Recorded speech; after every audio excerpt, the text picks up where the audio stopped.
Hey guys, so today I'm going to be doing my wrap-up video for my Down with Dragons read-along. For those of you who don't know, during the entire month of March, I read A Dance with Dragons by George R.R. Martin. And because this book is so daunting and so large, I just felt like I needed to get people together and, make a group, make a read-along so that we could all do this thing together. The read-along was actually hugely successful. I really enjoyed every single bit of it. I just felt a huge sense of community and it was quite lovely, and I just want to say thank you to everyone who participated. Speaking of which, I want to go ahead and announce the winner for the Down with Dragons read-along. What I did was I told everyone who was participating, and even those who weren't, to send me a tweet or a picture or something along those lines just to, show support for Down with Dragons. And then I would choose a winner to win this lovely, adorable Funko Pop that I adore. It's so cute. It's just, oh my gosh, I can't. Without further ado, I'm going to announce the winner, and the winner is Gabrielle Guerra. She was a hardcore participator in the Dance with Dragons read-along, and she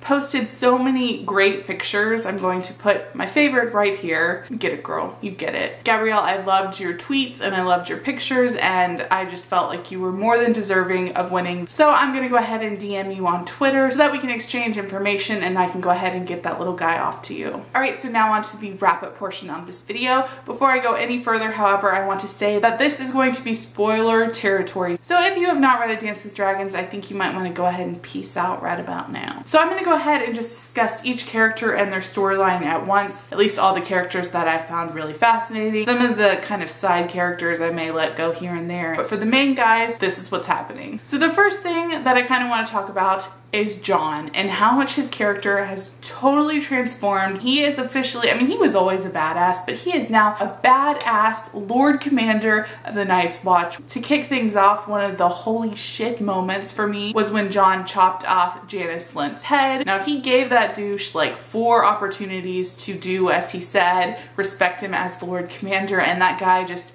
was not having it. So for the rest of John's chapters, I just felt like he kept progressing and kept proving himself as Lord Commander. And then of course at the end, I'm just like, what? I feel as though there's hope for John, because even though he was left under very dire circumstances, it did not flat out say that he was dead. So I don't think that even George R.R. Martin would dare kill Jon Snow, at least not this early in the game, because there's still so much potential for him, and he has always been a POV character from the beginning. So it really gives me hope that he's not dead. I really, really, really hope that he's not dead, because shit, that would be awful. The next thing I want to talk about is Tyrion's storyline and how that brought in so many new characters, such as young Griff, the long-lost son of Rhaegar Targaryen. That was like a major WTF moment. I felt like that was really exciting, but at the same time I kind of felt like Quentin Martell's storylines and Victorian, Greyjoy storylines really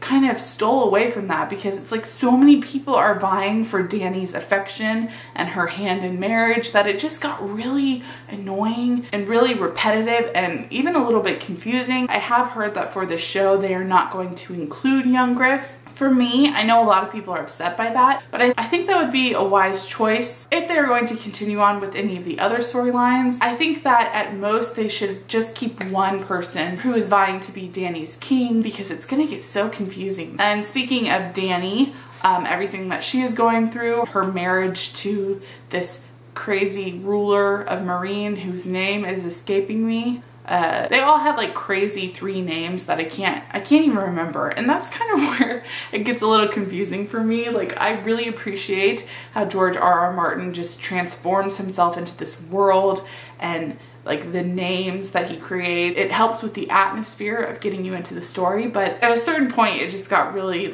oh, okay, who is this dude again? This is the one who wants Dany, right? Or wait, is that the one who wants it? Again, everyone wants Dany. She's hot shit, I get it, but damn. Speaking of Dany, I thought it was so badass how after she took place in the fighting pits, she flew away on Drogon. I'm just waiting for that moment on Game of Thrones. I want to see Dany riding a dragon. That was such an incredible exit. For the rest of the book, so many people were left like saying, oh, she's dead. Is she dead? No, she's not dead. Is she dead? I think she's dead. And I'm not gonna lie, I skimmed the pages to get to her chapter just to see, like, is she gonna have another POV chapter? But Dani did live, only to be stranded on an island where she meets the latest Khalasar of the Dothraki clan, which is pretty scary considering how they have it in for her. I don't know what's gonna happen. Again, poor Dani, you know, you got your hair fried off and you're starving to death and you may very well have the flux, so things are not looking too good for the mother of dragons. I do have to say that I'm so disappointed that Tyrion and Dani did not meet. Like, what the hell? That entire 967 page book, I was just like, okay,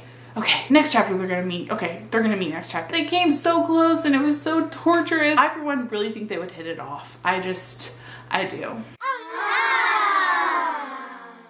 So next, going back to King's Landing, Cersei is in quite a pickle. She has been in prison for her sins and for all her fornications, and she is currently on trial for everything that has been pinned against her. During her walk of shame, when she had to disrobe and have her hair shaved and go throughout King's Landing, I did feel a bit of sympathy for her. She'll never be the queen that she was, but in my opinion, that's a good thing considering how batshit crazy she was. I do have to say that I do feel for her in a sense because no matter what, the only thing she wanted was to be with Tommen and to make sure that Tommen was safe, and all the other things that she does are horrible and awful and make me want to punch her repeatedly in the face, yes. But at the core of it, she's just a mother wanting to protect her children. Speaking of Lannisters, Jaime, oh my gosh. There was only one Jaime chapter, and that really upset me because I love me some Jaime Lannister. But the end of his chapter resulted in him meeting with Brienne again, so that just makes me so excited. But I doubt that's going to happen in the show, at least anytime soon, because I now know that Jaime's story is going completely off book for this season of Game of Thrones, so that just... For those of you who don't know, Jaime will be spending season 5 in Dorne, which really excites me. Going back to the books, I really enjoyed reading the Dorne chapters. I really liked reading from Doran Martell's point of view, as well as all of the Sand Snakes. I adored Oberyn Martell as a character, and now that he is gone, he can live on in a sense through his daughters, which I find just wonderful, and I can't wait to see them in the show as well because they look so badass.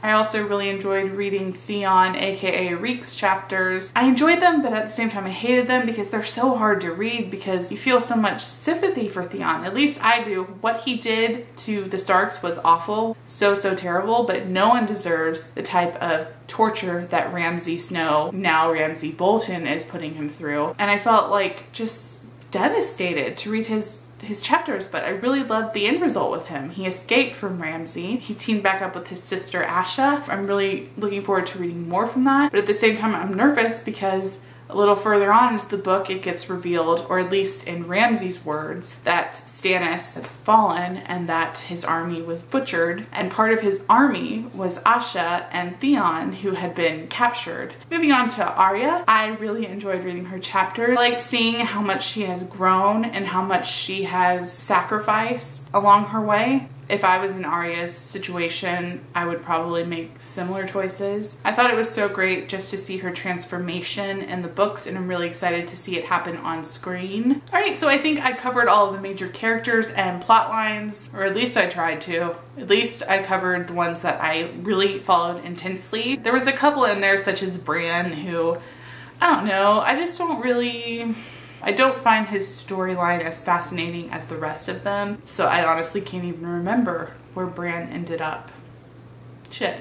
Let me know in the comments because I can't remember. So for all of you who have read A Dance with Dragons, I would really love to get discussing all of these plot lines and all of this awesomeness in the comments below. How excited are you for Game of Thrones? It's 2 weeks away, people. Or almost like a week and a half, right? Are you as psyched as I am? Because literally I can't contain the excitement. I need to discuss it, I need to talk about it, so let's do that stuff. Alright guys, so that's all for this video. I hope that you enjoyed it, and I will see you in my next one.